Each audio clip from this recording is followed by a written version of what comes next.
Hello guys, welcome to the channel Vismaya. ಇವತ್ತು ನಾವು difference between collision theory and transition state theory ಇದನ್ನು ನಾವು ತಿಳ್ಕೊಳ್ಳೋಣ.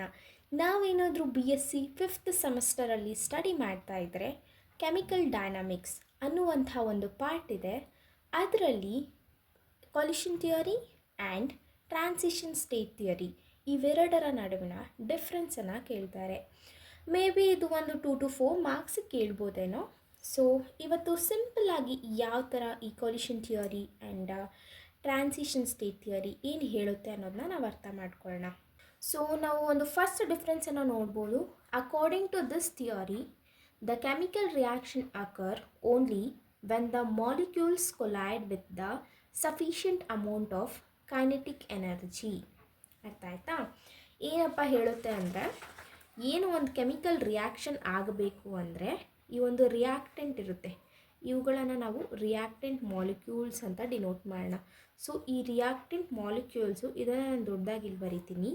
ರಿಯಾಕ್ಟೆಂಟ್ ಮಾಲಿಕ್ಯೂಲ್ಸು ನಮ್ಮ ಒಂದು ಕೆಮಿಕಲ್ ರಿಯಾಕ್ಷನ್ ಅಂದರೆ ನಾವು ಒಂದು ಬೀಕರಲ್ಲಿ ರಿಯಾಕ್ಟೆಂಟ್ಸ್ ನಮಗೆ ಗೊತ್ತಾಗಲ್ಲ ಅದು ಯಾವ ಥರ ಅದು ರಿಯಾಕ್ಟೆಂಟ್ಸ್ ಕೊಲೈಡ್ ಆಗುತ್ತೆ ಅಂತ. ಇವೆರಡರ ನಡುವಿನ ಒಂದು ಫೋರ್ಸ್ ಇರುತ್ತೆ. ಓಕೆ, ಇದು ಒಂದು ಎನರ್ಜಿ ಇರುತ್ತೆ.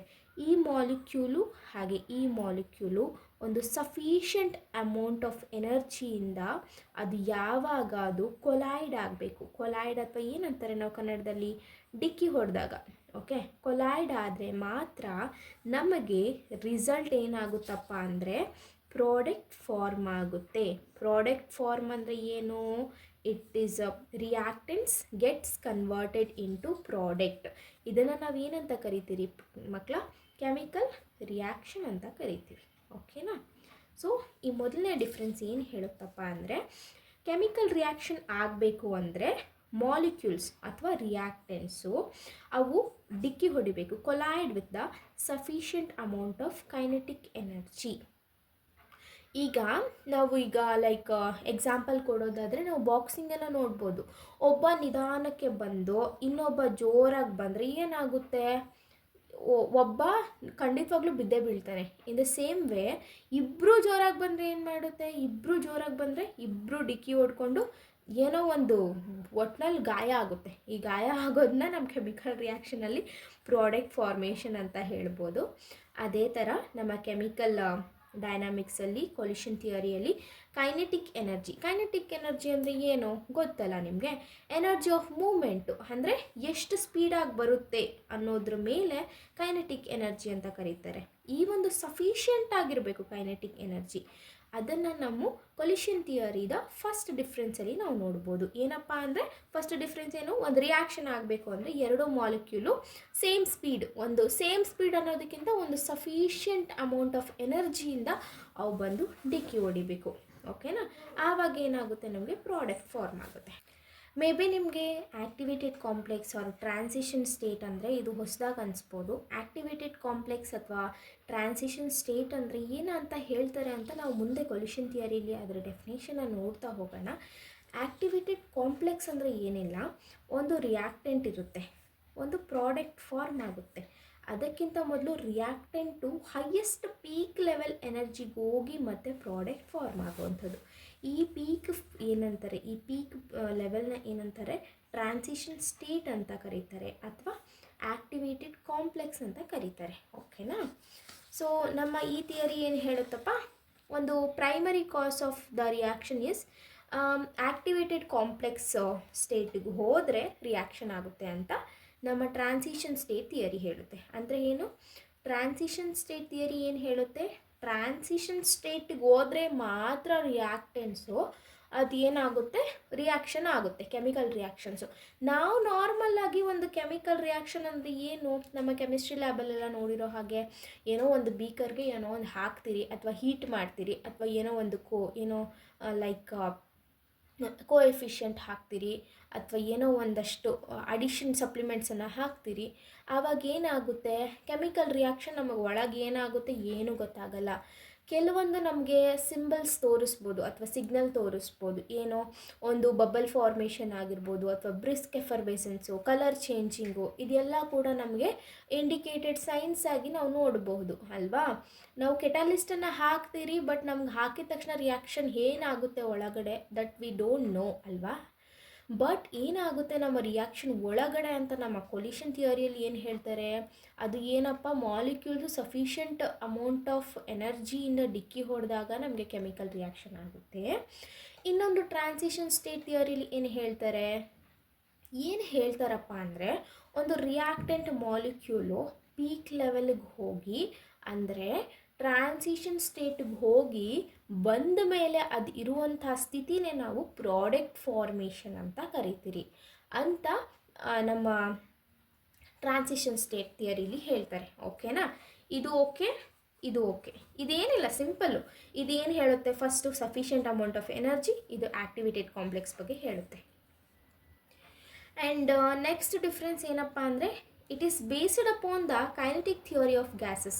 ನಿಮಗೆಲ್ಲ ಗೊತ್ತಿರ್ಬೋದು ಕೈನೆಟಿಕ್ ಥಿಯರಿ ಆಫ್ ಗ್ಯಾಸಸ್, ಎಲ್ಲ ಕೇಳಿರ್ತೀರ ನಾವು ಚಿಕ್ಕ ವಯಸ್ಸು 10th ನೋಡ್ತಾ ಬಂದಿರ್ತೀರ. ಏನು ಹೇಳುತ್ತೆ ಕೈನೆಟಿಕ್ ಥಿಯರಿ ಆಫ್ ಗ್ಯಾಸಸ್ ಅಂದರೆ, ಒಂದು ಬಿಹೇವಿಯರ್ ಆಫ್ ಗ್ಯಾಸ್ ಮಾಲಿಕ್ಯೂಲ್. ಓಕೆನಾ, ಬಿಹೇವಿಯರ್ ಆಫ್ ಗ್ಯಾಸ್ ಮಾಲಿಕ್ಯೂಲ್ಸ್ ಅಂದರೆ ಗ್ಯಾಸ್ ಮಾಲಿಕ್ಯೂಲ್ಸ್ ಯಾವ ಥರ ಬಿಹೇವ್ ಮಾಡುತ್ತೆ, ನಮ್ಮ ಕಣ್ಣಿಗೆ ಕಾಣಿಸ್ದೇ ಇರೋದನ್ನು ಕೂಡ ಅವರು ಅಷ್ಟು ಚೆನ್ನಾಗಿ ಬಿಹೇವಿಯರನ್ನು ಕಂಡಿಡಿದ್ದಾರೆ. ಸೊ ಮಕ್ಕಳ, ನಿಮ್ಗೆ ಏನಾದರೂ ಟೈಮ್ ಸಿಕ್ಕಿದೆ, you please do Google it and ಏನಾದರೂ ಅಡಿಷ್ನಲ್ ಇನ್ಫಾರ್ಮೇಷನನ್ನು ತಿಳ್ಕೊಳ್ಳಿ, ಯಾವ ಥರ ಅದು ವರ್ಕ್ ಆಗುತ್ತೆ, ಯಾವ ಥರ ಕೈನೆಟಿಕ್ ಥಿಯರಿ ಆಫ್ ಗ್ಯಾಸಸ್ ಏನು ಹೇಳುತ್ತೆ ಅದನ್ನು ಸ್ವಲ್ಪ ತಿಳ್ಕೊಳ್ಳಿ. ಇದು ನಮ್ಮ ಕೊಲ್ಯೂಷನ್ ಥಿಯರಿ ಏನಿದೆ, ಕೈನೆಟಿಕ್ ಥಿಯರಿ ಆಫ್ ಗ್ಯಾಸಸ್ಸಿಂದ ನಾವು ಅದನ್ನು ತೊಗೊಂಡಿದ್ದೀರಿ. ಅಂದರೆ ಅದು ಒಂದು ಬೇಸಿಕ್ಸ್ ಏನಿದೆ ಕೈನೆಟಿಕ್ ಥಿಯರಿ ಆಫ್ ಗ್ಯಾಸಸ್. ಇದು ಈ ಒಂದು ಟ್ರಾನ್ಸಿಷನ್ ಸ್ಟೇಟ್ ಥಿಯರಿ ಎಲ್ಲಿಂದ ತೊಗೊಂಡಿದ್ದೀರಪ್ಪ ಅಂದರೆ, ಫಂಡಮೆಂಟಲ್ಸ್ ಆಫ್ ಥರ್ಮೋಡೈನಮಿಕ್ಸ್ ಅಂದರೆ ಗೊತ್ತಲ್ಲ.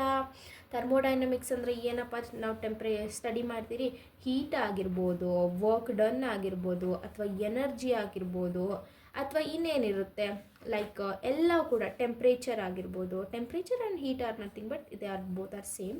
ಇದು ಎಲ್ಲದರ ಬಗ್ಗೆ ನಮ್ಮ ಥರ್ಮೋಡೈನಮಿಕ್ಸಲ್ಲಿ ಸ್ಟಡಿ ಮಾಡ್ತೀರಿ. ಆ ಥರ್ಮೋಡೈನಮಿಕ್ಸಿಂದ ನಾವು ಟ್ರಾನ್ಸಿಷನ್ ಸ್ಟೇಟ್ ಥಿಯರಿಯನ್ನು ತಗೊಂಡಿದ್ದೀರಿ. Okay, this is completed.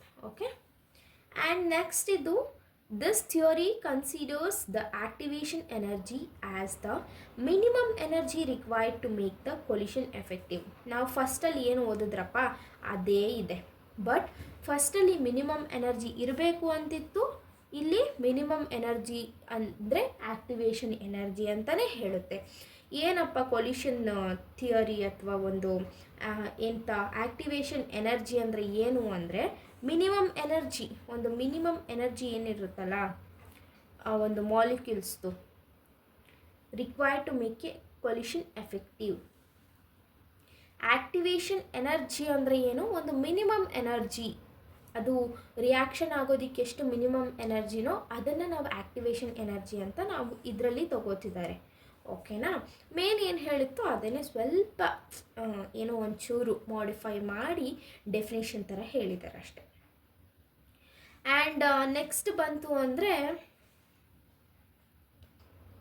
Next ನೋಡೋದಾದರೆ, this theory assumes that activation energy is the difference between energy of reactant molecule and the energy of activated complex ಅಥವಾ ಪ್ರಾಡಕ್ಟ್. ಅದೇನೇ ಹೇಳ್ತಾರೆ ಗುರು, ಏನಪ್ಪ ಅಂದರೆ ಇದೇನು ಹೇಳುತ್ತೆ, ರಿಯಾಕ್ಟೆಂಟ್ ಮಾಲಿಕ್ಯೂಲ್ಸ್ ಇರುತ್ತೆ ಮತ್ತು ಪ್ರಾಡಕ್ಟ್ ಅಥವಾ ಏನು ಅಡಿಷ್ನಲ್ ಆಕ್ಟಿವೇಟೆಡ್ ಕಾಂಪ್ಲೆಕ್ಸು, ಇದು ಎರಡರ ನಡುವಿನ ಒಂದು ಡಿಫ್ರೆನ್ಸ್ ಏನಿರುತ್ತಪ್ಪ, ಇದರ ಡಿಫ್ರೆನ್ಸ್ ಏನಿರುತ್ತೆ ಇದನ್ನು ನಾವು AC ಅಂತ ಕರಿತೇವೆ, ಆಕ್ಟಿವೇಶನ್ ಎನರ್ಜಿ AE ಅಂತ ಕರಿತೇವೆ. ಓಕೆನಾ ಅಂತ ಈ ಒಂದು ಸ್ಟೇಟ್ಮೆಂಟ್ ಹೇಳುತ್ತೆ. ಓಕೆ, ಅರ್ಥ ಆಗ್ತದ ಅಲ್ಲ? ಏನಾದರೂ ಡೌಟ್ಸ್ ಇದ್ದರೆ please do comment in comment section. Okay, and please support this channel. I am trying this. I am very new to YouTube and ಏನಾದರೂ ಮಿಸ್ಟೇಕ್ಸ್ ಇದ್ದರೆ ಹೇಳಿ, I'll make sure I'll correct it. And next ಬರೋಣ. This theory tells nothing about the entropy of activation. Entropy ಅಂದರೆ ಏನಪ್ಪ, ಏನಿಲ್ಲ, simple. Entropy ಅಂದರೆ molecules ಎಷ್ಟು random ಆಗಿ ಡಿಕ್ಕಿ ಹೊಡೆಯುತ್ತೆ, ಎಷ್ಟು ಫೋರ್ಸ್ಫುಲಿ ಡಿಕ್ಕಿ ಹೊಡೆಯುತ್ತೆ. ಎಂಟ್ರೋಪಿ ಅಂದರೆ ಎಷ್ಟು ರ್ಯಾಂಡಮ್ನೆಸ್ ಆಫ್ ರಿಯಾಕ್ಟೆನ್ಸ್. ಓಕೆನಾ, ಅಂದರೆ ಇದು ಒಂದು ಮೆಷರ್ ಮಾಡುವಂಥ ಒಂದು ಡಿವೈಸ್ ಅಷ್ಟೇ. ಏನು ಎಂಟ್ರೋಪಿ ಅಂದರೆ ರ್ಯಾಂಡಮ್ನೆಸ್ ಆಫ್ ರಿಯಾಕ್ಟೆನ್ಸ್. ಈಗ ನಿಮಗೆ ಸಿಂಪಲ್ಲಾಗಿ ಎಂಟ್ರೋಪಿಯನ್ನು ಅರ್ಥ ಮಾಡಿಸ್ಬೇಕು ಅಂದರೆ ಒಂದು ರೂಮ್ ಇದೆ. ಓಕೆ, ಒಂದು ರೂಮ್ ಇದೆ. ಏನು ಹೆಂಗಿದೆ ರೂಮು? ತುಂಬ ಡರ್ಟಿ ಆಗಿದೆ, ಅವ್ರ ಮೆಸ್ಸಿ ರೂಮ್ ಇದೆ. ಓಕೆ, ಅದರಿಂದ ನಾವು ಕ್ಲೀನ್ ರೂಮ್ ಮಾಡ್ತೀರಿ. ಓಕೆನಾ, ಈ ಎಯಿಂದ ಬಿಗ್ ಮಾಡ್ತೀರಿ. ಇಲ್ಲಿ ಆ್ಯಕ್ಟಿವೇಶನ್ ಎನರ್ಜಿ ಅಂದರೆ ಇಲ್ಲಿ ಬರುತ್ತೆ. ಸಾರಿ, ಆ್ಯಕ್ಟಿವೇಶನ್ ಎನರ್ಜಿ ಅಲ್ಲ, ಎಂಟ್ರೋಪಿ ಅಲ್ವಾ, ಡೆಲ್ಟಾ ಎಸ್ ಅಂದರೆ ಎಂಟ್ರೋಪಿ ಆಫ್ ಆ್ಯಕ್ಟಿವೇಶನ್. ಸೊ ಈ ಒಂದು ಡರ್ಟಿ ರೂಮ್ನ ಕ್ಲೀನ್ ರೂಮ್ ಮಾಡಬೇಕಾದ್ರೆ ನಾವು ಎಷ್ಟು ಟೈಮ್ ತೊಗೊಳ್ರಿ, ಎಷ್ಟು ಚಿಂದಿ ಬಟ್ಟೆಗಳು ಎಲ್ಲೆಲ್ಲಿತ್ತು, ಎಲ್ಲೆಲ್ಲಿ ಹಾಕಿದ್ರಿ. ಲೈಕ್ ನಾವೊಂದು ಕ್ಲೀನ್ ರೂಮ್, ಇವಾಗ ಎಕ್ಸಾಂಪಲು ಕ್ಲೀನ್ ರೂಮಲ್ಲಿ ಒಂದು 3-4 ವಸ್ತುಗಳು ಅನ್ಆರ್ಗನೈಸ್ ಆಗಿದ್ದರೆ ಅದನ್ನು ನಾವು ಇನ್ನೂ ನೀಟ್ ಮಾಡೋದು ಇಟ್ ಈಸ್ ಈಸಿ. ಬಟ್ ಅದೇ ತುಂಬ ಗಲೀಜಾಗಿರುವಂಥ ರೂಮನ್ನು ಕ್ಲೀನ್ ಮಾಡಬೇಕು ಅಂದರೆ it will take lot of time. ಅದನ್ನು ಆ ವಸ್ತು ಅಲ್ಲಿಡು, ಈ ವಸ್ತು ಇಲ್ಲಿಡು, ತುಂಬ ಆಗುತ್ತೆ. ಸೊ ನಾವು ಹೇಳ್ತಿರೋದಿಷ್ಟೇ, ಡೋಂಟ್ ಮೇಕ್ ಇಟ್ ಕಾಂಪ್ಲೆಕ್ಸ್. ಇದು ಒಂದು ಡರ್ಟಿ ರೂಮ್ ಇರುತ್ತೆ. ಡರ್ಟಿ ರೂಮನ್ನು ಕ್ಲೀನ್ ಮಾಡಬೇಕಾದ್ರೆ ನಾವು ಎಲ್ಲ ವಸ್ತುಗಳನ್ನು ತುಂಬ ಆರ್ಗನೈಸ್ ಮಾಡಬೇಕಾಗುತ್ತೆ. ಎಲ್ಲ ವಸ್ತುಗಳು ಚಿಂದಿ ಆಗಿ ಆಮೇಲೆ ಈ ಸ್ಟೇಟಿಗೆ ಬರುತ್ತೆ. ಅದೇ ಒಂದು ಕ್ಲೀನ್ ರೂಮನ್ನು ಮತ್ತೆ ಕ್ಲೀನ್ ಮಾಡಬೇಕು ಅಂದರೆ ಇಟ್ ಈಸ್ ಈಸಿ, ಏನೋ 1-2 ವಸ್ತುಗಳು. ಸೊ ಇಲ್ಲಿ ಆ್ಯಕ್ಟಿವೇಶನ್ ಎನರ್ಜಿ ಏನಾಗಿರುತ್ತೆ, it is very less. But ಇಲ್ಲಿ ವೆರಿ ಜಾಸ್ತಿ ಆ್ಯಕ್ಟಿವೇಶನ್ ಎನರ್ಜಿ ಅಲ್ಲ ಮಕ್ಕಳ, ಇದು ಡೆಲ್ಟಾ ಎಸ್ ಎಂಟ್ರೋಪಿ ಏನಿರುತ್ತೆ. ಈಗ ಮೆಷರ್ ಮಾಡಿದ್ರೆ ನಮಗೆ ತುಂಬ ಪರಿಶ್ರಮ ಹಾಕಿಲ್ಲ, ಇಲ್ಲಿ ತುಂಬ ಪರಿಶ್ರಮ ಹಾಕಿದ್ರಿ. So the entropy of activation is very high. ಇದನ್ನು ನಾವು ಈ ಥಿಯರಿ ಏನು ಹೇಳುತ್ತೆ, ಇದು ಮೆಷರ್ ಮಾಡೋಕ್ಕಾಗಲ್ಲ. ಸೊ ಇದೇನು ಹೇಳಲ್ಲ. ಎಷ್ಟು ಅಂದರೆ ಲೈಕ್ ನಾವು ಒಂದು ರಿಯಾಕ್ಟೆಂಟಿಂದ ಪ್ರಾಡಕ್ಟ್ ಫಾರ್ಮ್ ಆಗಬೇಕಾದ್ರೆ ಈ ಮಾಲಿಕ್ಯೂಲ್ ಯಾವ್ಯಾವ ಥರ ಅದು ಮ್ಯೂಟೇಷನ್ ಆಗಿ ಯಾವ್ಯಾವ ಅವತಾರ ಹೊಂದಿ ಯಾವ್ಯಾವ ರೇಂಜಲ್ಲಿ ಬಂತು ಅಂತ ಈ ಥಿಯರಿ ಏನು ಹೇಳಲ್ಲಪ್ಪ. And this transition theory, state theory enables to measure the entropy of activation. ಅಂದರೆ ಇದು ಮೆಷರ್ ಮಾಡೋಷ್ಟು ಎನೇಬಲ್ ಆಗಿದೆ, ಮೆಷರ್ ಮಾಡುತ್ತೆ. ಹೆಂಗಪ್ಪ ಅಂದರೆ ಒಂದು ಕಾಂಪ್ಲೆಕ್ಸು ರಿಯಾಕ್ಟೆಂಟ್ ಇಲ್ಲಿಂದ ಹಿಂಗೆ ಬರಬೇಕಾದ್ರೆ, ಪ್ರಾಡಕ್ಟ್ ಆಗಬೇಕಾದ್ರೆ ಇದು ಏನಾಗಿತ್ತು ಅನ್ನೋದನ್ನ ಈ ಒಂದು ಡೆಲ್ಟಾ ಎಸ್ಸಲ್ಲಿ ಟ್ರಾನ್ಸಿಷನ್ ಸ್ಟೇಟ್ ಥಿಯರಿ ಮೆಷರ್ ಮಾಡುತ್ತೆ. ಓಕೆ, ಅರ್ಥ ಆಯಿತು ಅಂತ ಅಂದ್ಕೊಂಡಿದ್ದೀನಿ. ಏನಾದರೂ ಡೌಟ್ಸ್ ಇದ್ದರೆ ಪ್ಲೀಸ್ ಕಮೆಂಟ್ ಮಾಡಿ. ಆ್ಯಂಡ್ ಏನು ತುಂಬ ಸಿಂಪಲ್ ಇದೆ ಇದೆಲ್ಲ. ಆ್ಯಕ್ಟಿವೇಶನ್ ಎನರ್ಜಿ ಬಗ್ಗೆನೇ ಒಂದು ಡಿಫ್ರೆನ್ಸನ್ನು ತಿಳ್ಕೊಂಬಿಟ್ರೆ ಅದೇ ಇದೆ. ಇದರಲ್ಲಿ ಏನು ಹೇಳ್ತಾರೆ, ಸಫಿಷಿಯೆಂಟ್ ಅಮೌಂಟ್ ಆಫ್ ಎನರ್ಜಿ ಇರಬೇಕು ರಿಯಾಕ್ಟೆಂಟ್ಸಿಗೆ ಅಂತ ಹೇಳ್ತಾರೆ. ಆಮೇಲೆ ಇದನ್ನೇನು ಹೇಳ್ತಾರೆ, ಇದರಲ್ಲಿ ಏನು ಹೇಳ್ತಾರೆ, ಆ್ಯಕ್ಟಿವೇಶನ್ ಎನರ್ಜಿಯನ್ನು ಕ್ರಾಸ್ ಮಾಡಿದಾಗ ನಮಗೆ ರಿಯಾಕ್ಷನ್ ಆಗುತ್ತೆ ಅಂತ ಹೇಳ್ತಾರೆ. ಇದು based upon the kinetic theory of gases. It is derived from fundamentals of thermodynamics. ಈ ಆ್ಯಕ್ಟಿವೇಟೆಡ್ ಎನರ್ಜಿನ ಡೆಫಿನೇಷನ್ನ ಹೇಳ್ತಾರೆ, it is the minimum energy required to make collision effective ಅಂತ ಹೇಳ್ತಾರೆ.